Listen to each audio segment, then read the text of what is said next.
tonight is our last night in step 2. We've been doing the power of humility, and step 2 says we came to believe that a power greater than ourselves could restore us to sanity. And that's that power of the Holy Spirit that Blake was talking about earlier. Amen. Tonight we have a phenomenal testimony.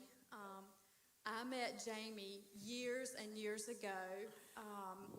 Another world, another life. She was in a different life. I was in a different life. We just met through our husbands at their jobs, and ironically, they're both now ex-husbands. So our lives have definitely changed since then. But it's funny how God brings you back around to people. I always thought she was really nice, a really sweet lady, and we talked a lot. And I even looked up to her then because I thought, man, she's got her hands full. That's a good woman right there. And lo and behold, when we circled back around, she had a shoulder for me to cry on when I started recovery. And she's like, I've been down the path you're on. I can help you walk it. So I want you to listen intently to her testimony. There's a little something in there for all of us. So when she shares, I just want you to let it speak to your spirit, speak to your heart. So if you will help me welcome my friend, Miss Jamie Henderson. Thank you, Beth.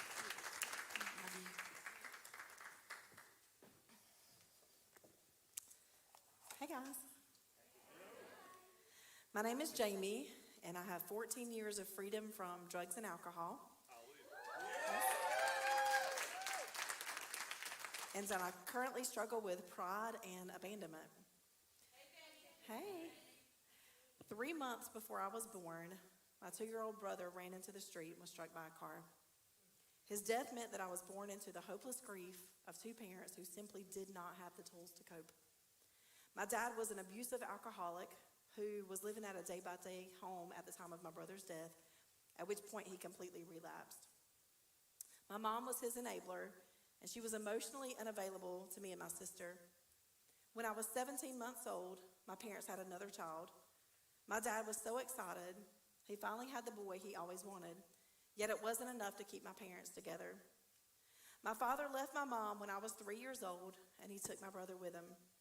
He remarried very quickly, and I gained a stepmom and stepsister who would soon also be affected by the abuse of my dad. My 9-year-old sister became my best friend and protector. If I ever got tucked into bed or had a bedtime story read to me, it was by her. We lived with my grandmother along with most of our other cousins who would come and go as needed. At 9 years old, my sister was raped for the first time by her 16-year-old cousin. She was told not to talk about it and that they would handle it. The reality is they covered it up and never talked about it again because they were afraid my dad would kill the cousin if he found out. With no real consequences, that cousin and a few others continued to rape her for the next 4 years. She was abused and neglected in so many ways. I used to say that she protected me from all of that. I used to say that God placed me in a bubble. So until October of 2016, I shared her story. Somehow it was easier to say that she was abandoned, that she was neglected, that she was abused. But tonight, I want to tell you my story because Jeremiah 6:14 says you can't heal a wound by saying it's not there. I have very few memories of my childhood. I know there were good times, but most of my earliest memories are scary and traumatic, and they kind of come in flashes. I remember the day that my new stepdad, that I met him, and I was pulled from my grandmother's arms and we moved away. I remember watching my mom steal things. I remember watching a woman get violently attacked by her drunk husband because he caught her with another man at my house. I remember where my stepdad kept his drugs. I remember when he started supplying my sister for free to help her deal with things. And that was the beginning of a lifelong battle with drug addiction. But this is not her story. I stayed nervous. I have this one memory of my mom allowing 2 escaped convicts to crash at our house because one of them was an ex-boyfriend. One of those nights during a party filled with alcohol and cocaine, one of the escaped convicts came into my room. I was terrified as he sat on my bed and asked if he could read me a bedtime story. My sister, who was 16 at the time, came in with a knife and told him she would kill him in his sleep if she caught him in my room again. She slept with me that night. I was so happy that I didn't have to sleep alone. The next day, I was outside playing when the SWAT team jumped out of vans with long guns and surrounded the house. Both men were captured, and my mom was arrested for harboring a fugitive. Around this same time, I was exposed to things like drugs and pornography. I got my first contact high at age 11. Everyone was laughing. I loved the attention. Performing would become a theme for me later in life. When I was 12, my mom sent me to live with my dad and my stepmom. She said she couldn't afford to keep the lights on. I didn't want to go, and even worse, my sister wasn't going with me. I always felt like the one in the middle that no one wanted. She said that my dad was sober and was in church now. It would be only for a little while, and it would be good for me. I lived with my dad until I was 16. I hated it in the beginning. I secretly cried a lot. I would go days without hearing from my mom, and I didn't know if she was dead or alive. When I realized that she was alive and seemed to be enjoying her life, I began to hate her. I also hated my dad and my stepmom for how strict and self-righteous they were. My dad may have gotten sober, but he was still controlling and toxic. I asked him if I could go live with my sister when she turned 18. He told me absolutely not, because he didn't agree with her lifestyle. He was referring to her struggle with same-sex relationships. She never regained her trust in men after all the years of abuse and abandonment. But I didn't see her struggle. I only saw her heart, and it was broken. But this isn't her story. I was hurting too. I soon settled into the fact that this was my new home. After all, things weren't that bad. The thing that hurt the most were the memories that weren't made. I wanted so desperately for someone to tuck me into bed, to snuggle with me, to brush my hair, paint my fingernails, take me shopping. I wanted affection. The best thing about being there was going to church, playing softball, and spending time with my little brother, Jude. I loved him so much. It was nice to finally have someone close to my age. Jesus and softball became the two loves of my life.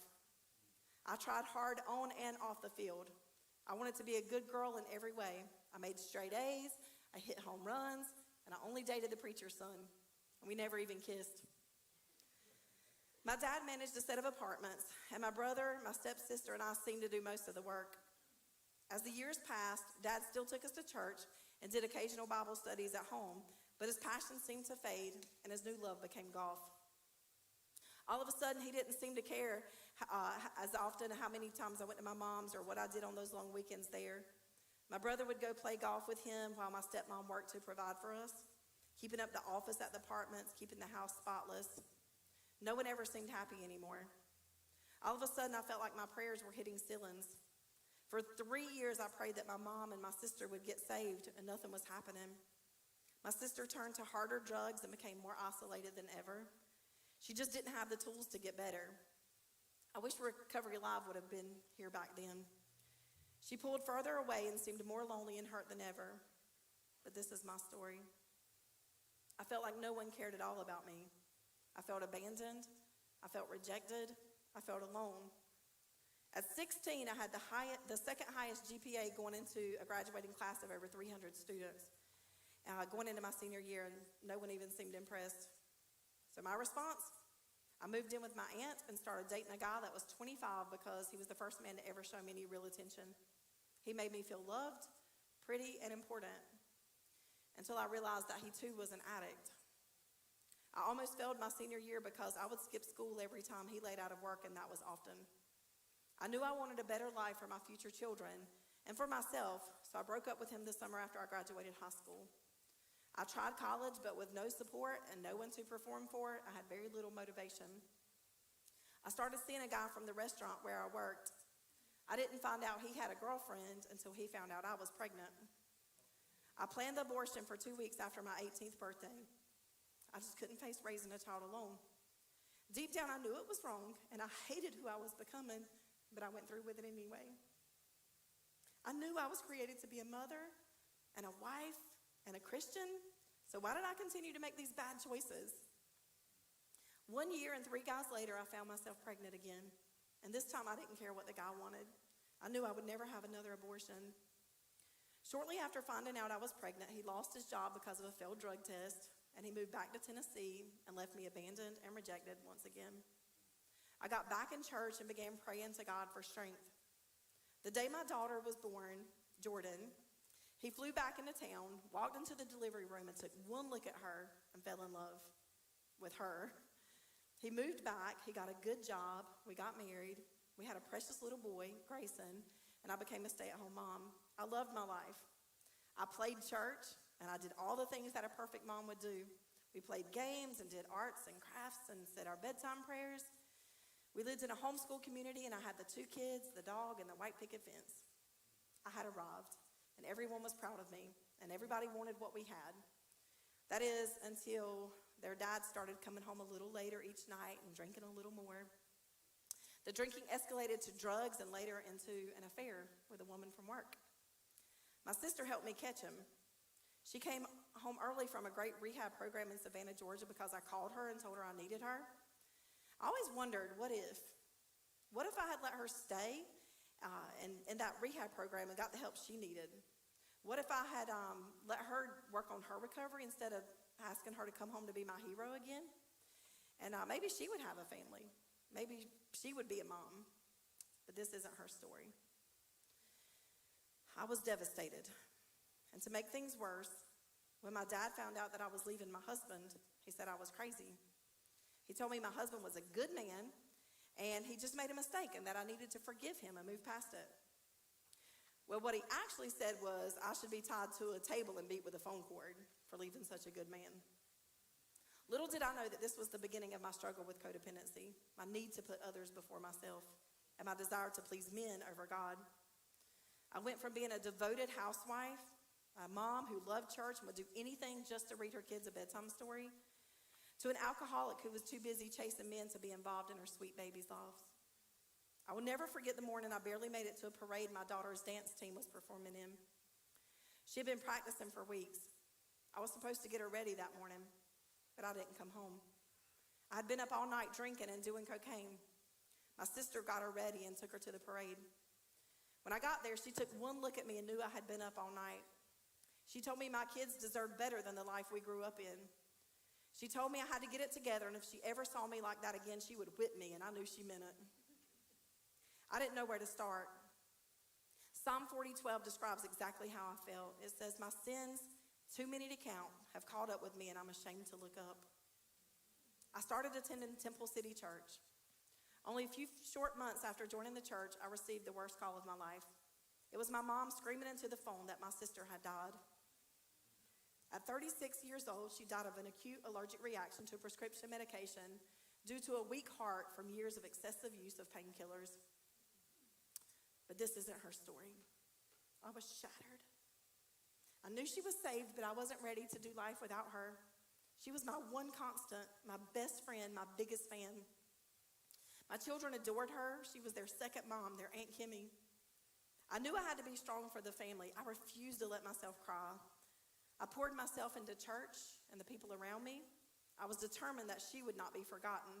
I would tell her story, and I would minister to other little girls who had been through what she had been through. 2 weeks after my sister's death, I married a man I hardly knew. I started serving in the children's ministry. Pretty soon, I found out I was pregnant. I knew God was going to give me a baby girl. I was going to name her after my sister. But that wasn't God's plan. I had a miscarriage. I locked myself in the bathroom and sank down to the floor to go through labor and one more tragedy alone. My then husband tried to help, but I pushed him away. I went to work for the preschool at my church that spring. I poured every waking hour into the program. Things got so bad at home, we separated and eventually divorced. I didn't know how to be a good wife or a good stepmom, and I couldn't keep up the facade. I was constantly worried everyone would eventually see me for who I really was. A weak little girl that was terribly broken and would never be able to hold things together. I made a couple of poor choices and was asked to step down from my position at the church. I felt abandoned all over again. I was so mad at the church. I didn't want to keep coming. But God clearly told me, you can leave. You're justified. You can go. But if you stay, I'll use you. It was like he knew something better was coming, and I'm convinced to this day that that something better was recovery. I drew closer to God than ever. He was my only hope.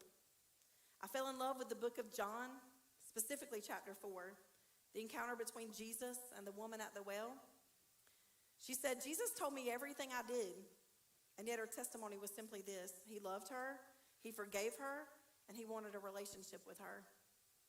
Through prayer and obedience, God led me to start a single ladies ministry called Women at the Well. I was hired to help begin a child care facility at another church, and God seemed to be blessing everything that I touched. I was singing in the choir, I was back in college, I was the perfect weight, I was at the gym every day, and I even met my Boaz, Eric Henderson. And a year later, we got engaged. To this day, he's still the hottest plumber I ever met. I'm sorry if you're a plumber. But I was still stuck in that cycle of constantly trying to prove myself, trying to find my worth. I was angry at every man that tried to have authority over me for some reason. I worked tirelessly for their approval. I was offered my old job back at Temple City, and I proudly took it. And I lost all balance once again and poured every waking hour into the program. My constant thought was, am I good enough? Or are they proud of me now? Then the old fear and bitterness began to creep back in. I asked myself if they would fire me if someone better came along. And all the feelings of abandonment and rejection came creeping back up to the surface. I trusted no one, and the cycle continued. The endless hours at work, neglecting my family, gaining weight, neglecting my body, constant worry and fear, neglecting my prayer time and Bible study. The fear of losing it all and having it all fall apart again was consuming, exhausting, and controlling. I thought by trying to fix everyone around me, it would somehow fix me. And then our pastor brought recovery to our church. And I believed the new recovery pastor when he said people could find healing and victory and be reasonably happy in this life. I wanted it for my brother. I wanted it for my mom. I wanted it for my children and my husband, who all had their struggles, but it never occurred to me to want it for me. I believed in the program, and I wanted to serve in it. My husband was completely against it. We fought over it. He demanded that I already served too much. I wouldn't give up, and he wouldn't give in. So to make a long story short, he lost a coin toss, and we both signed up to serve for 1 year. The catch? You had to complete a process group in order to serve in leadership. So we signed up and we began to work the steps. My goal was to help others to find hope and maybe get a handle on my eating in the process. What happened was a complete surprise. The steps forced me to dig into the roots of my hurts. I had to get honest about my past. And another thing happened. I fell in love with the ladies in the group. I didn't get much victory over my food addiction at that time. But I didn't care because I had finally found a family that loved me and accepted me just as I was, failures and all.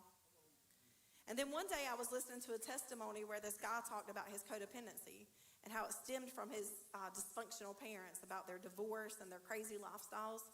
And God spoke to me that day and said, this is your struggle, not your weight, not the caffeine addiction, not your lack of education. I want you to stop trying to please people and start trusting me.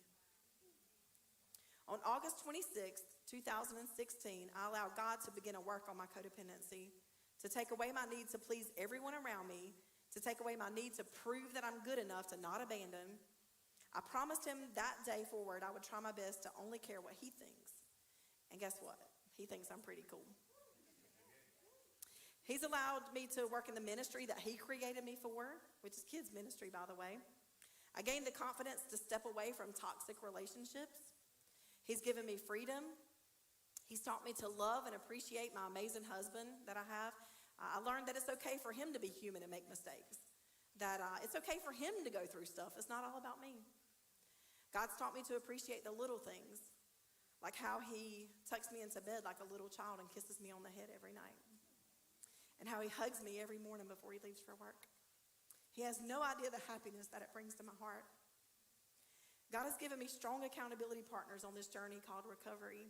He's given me wonderful and faithful friends. And most importantly, God has given me time to spend with him. He's shown me how he loves me and how he wants me and how he is proud of me. He's shown me how he will never leave me or abandon me or reject me. He's shown me the great plans that he has for my life, plans to prosper me and not harm me.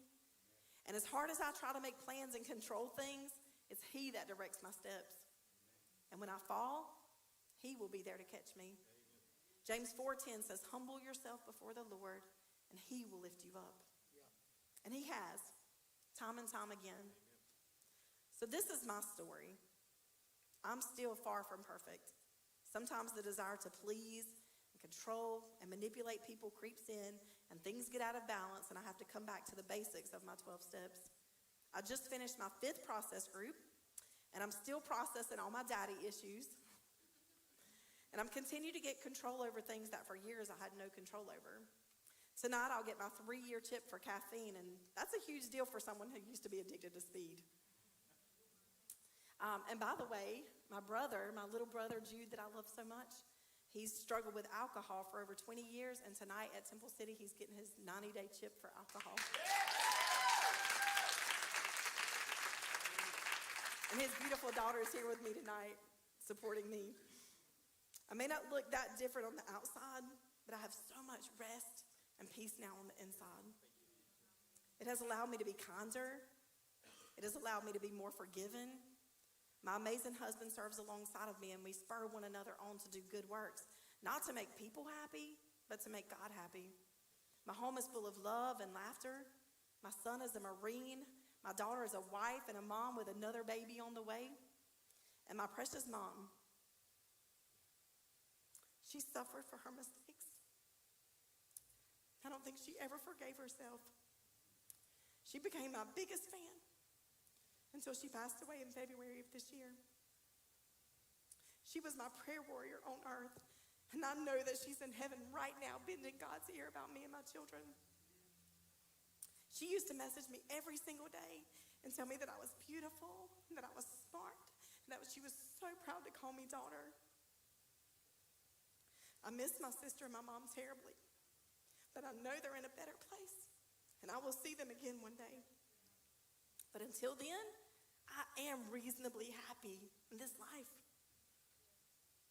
I get to serve as the co-founder of Adventures Alive. Every Friday night at AA, we get to tell children about the power of Jesus. Ephesians 2:10 tells me we are God's masterpiece, and we were created to do good works prepared in advance for us. I'm convinced the work he prepared for me in advance is children's ministry, and I'm so blessed to get to do it in recovery. I've experienced so much freedom in the last 7 years, and although this is my story, it can also be your story. It doesn't matter if you've been in church for 20 years or for 20 minutes, the invitation is the same. The same Jesus that loves me and saves me every day can do the same for you. Come on. And you can meet him right here at the altar. The power of Jesus can and will change your life if you ask him. Yeah. Thank you for letting me share.